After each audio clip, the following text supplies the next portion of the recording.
5 days left now before the polls open across the country. Down to the wire, North Carolina, between Kay Hagan, the incumbent, the Republican challenger, Tom Tillis. This will be the most expensive race ever, with the price tag already exceeding $100 million. Michael Warren, staff writer, Weekly Standard. Michael, good morning to you. Morning, Bill. What are they spending all that money on down there in North Carolina? Let's see. Ads, and more ads. They've really inundated North Carolinians with TV ads, radio ads. It's not just the campaigns, it's all these political action committees that are supporting or opposing both Kay Hagan and Tom Tillis, the Republican. The result has been that the polls really haven't moved that much. Kay Hagan's been ahead a couple of points. Tillis has been ahead a little bit here and there.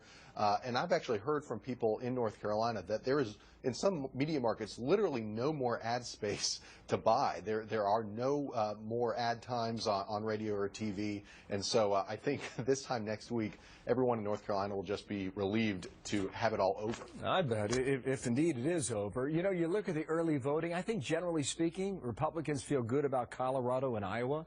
I think generally speaking, Democrats feel good about what they're seeing in Georgia and also in North Carolina. Why would that be? Well, they're seeing better sort of registration numbers in Georgia and North Carolina, Democrats that is. Let's remember that Democrats are traditionally very good at early voting, and they have been since early voting has become a phenomenon in our elections. And Republicans, as you said, in Colorado and Iowa are seeing better numbers than they did in 2010.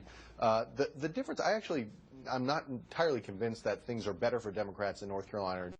I just haven't seen numbers that convince me of that. You've got better registration numbers among Democratic groups. In Georgia, you've got more black voters that are registering, and those tend heavily to vote Democrat. But the question is, do they actually get to the polls, those early voting registration folks? And I'm not hearing that. In fact, there was an early voting day in Atlanta on Sunday that they've opened it up for Sunday voting in one Atlanta area county, and only 1,700 people voted. That was far fewer than they expected. So I actually think that this is actually a place for where Republicans can be hopeful as well. Now, you probably look at that early voting and find whatever you're looking for anyway.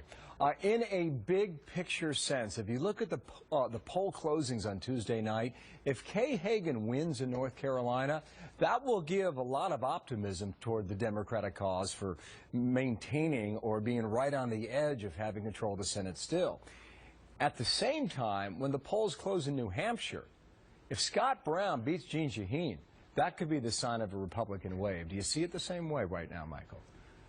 I could actually see both of those scenarios happening, where Kay Hagan wins in North Carolina and Democrats are happy, and then Scott Brown wins in New Hampshire and Republicans are thrilled, because this is a state that they didn't think they could win several months ago. I do think that you just look at the raw numbers. Republicans are on track to win at least 6 states. That's South Dakota, Montana, West Virginia, Louisiana, Arkansas, and Alaska. I think they're really good position in Colorado, really good position in Iowa. And so then you're talking about really much better numbers than just barely getting over that majority. So in that sense, that Republicans don't necessarily really even need North Carolina to have good numbers.